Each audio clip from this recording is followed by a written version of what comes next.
Assalamualaikum warahmatullahi wabarakatuh. Saya Raihan Faira dengan nomor induk mahasiswa 1907030111. Di sini saya akan menjawab beberapa soal UAS yang diberikan oleh Bapak Ilham Zulfahmi dengan MK Oseanografi. Soal yang pertama, uraikan secara detail teknik budidaya alga laut. Budidaya alga laut dapat dilakukan dalam 3 metode penanaman berdasarkan posisi tanaman terhadap dasar perairan. Ketiga budaya tersebut adalah yang pertama metode dasar, yaitu penanaman dengan metode ini dilakukan dengan mengikat bibit tanaman yang telah dipotong pada karang atau balok semen, kemudian disebar pada dasar perairan. Metode dasar merupakan metode pembudidayaan alga laut dengan menggunakan bibit dengan berat tertentu. Yang kedua yaitu metode lepas dasar. Metode ini dapat dilakukan pada dasar perairan yang terdiri dari pasir, sehingga mudah untuk menancapkan patok atau pancang. Metode ini sulit dilakukan pada dasar perairan yang berkarang. Bibit diikat dengan tali rafia, kemudian diikatkan pada tali plasi yang telah direntangkan pada pokok kayu atau bambu. Perairan dengan bibit yang akan dilakukan berkisar antara 2-30 cm jaraknya. Bibit yang akan ditanam berukuran 100-150 gram dengan jarak tanam 20-25 cm. Penanaman dapat pula dilakukan dengan jaring yang berukuran 2,5 x 5 meter kubik dengan lebar mata 25-30 cm dan direntangkan pada patok, kemudian bibit alga laut diikatkan pada simpul-simpulnya. Yang ketiga yaitu metode apung. Metode ini cocok untuk perairan dengan dasar perairan yang berkarang dan pergerakan airnya didominasi oleh ombak. Penanaman menggunakan rakit dari bambu sedang dengan ukuran tiap rakit bervariasi tergantung dari ketersediaan materialnya, tetapi umumnya berukuran 2,5 x 5 meter kubik untuk memudahkan pemeliharaan.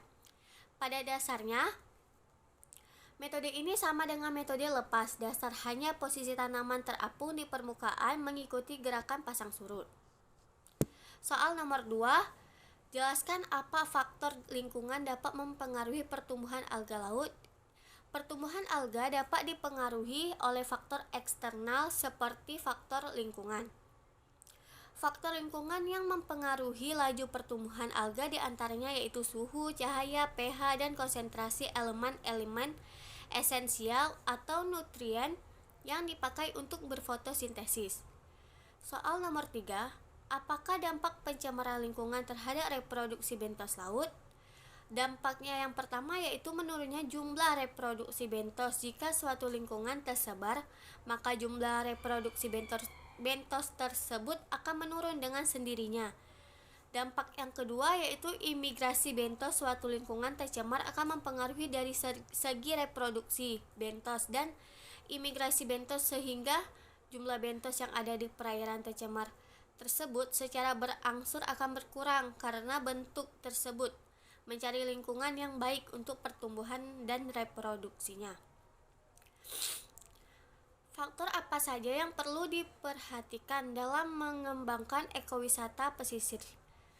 Ada beberapa faktor yang diperhatikan. Yang pertama yaitu faktor lingkungan seperti konservasi, kondisi lingkungan, dan ekologi. Yang kedua yaitu faktor sosial budaya seperti pengalaman bagi wisatawan, pemberdayaan masyarakat lokal, dan kebudayaan masyarakat lokal. Yang ketiga yaitu faktor pendidikan seperti edukasi pada SDM lokal dan edukasi pada wisatawan. Yang keempat, faktor ekonomi yaitu seperti peluang bagi masyarakat lokal. Yang kelima yaitu faktor kelembagaan seperti manajemen pengelolaan, perlibatan stakeholder. Yang keenam, faktor keamanan seperti pos penjagaan dan rambu-rambu. Yang ketujuh, faktor fasilitas seperti fasilitas ruang informasi dan kamar mandi. Soal nomor 5, jelaskan salah satu contoh aktivitas konservasi yang dapat meningkatkan masyarakat di sekitar.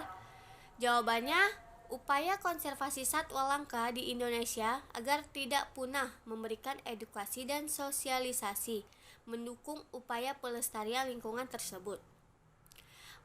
Seperti membuat penangkaran, membuat papan larangan, melaporkan orang yang berburu satwa langka, dan hindari transaksi binatang langka. Hanya itu yang dapat saya jawab. Lebih dan kurang saya mohon maaf.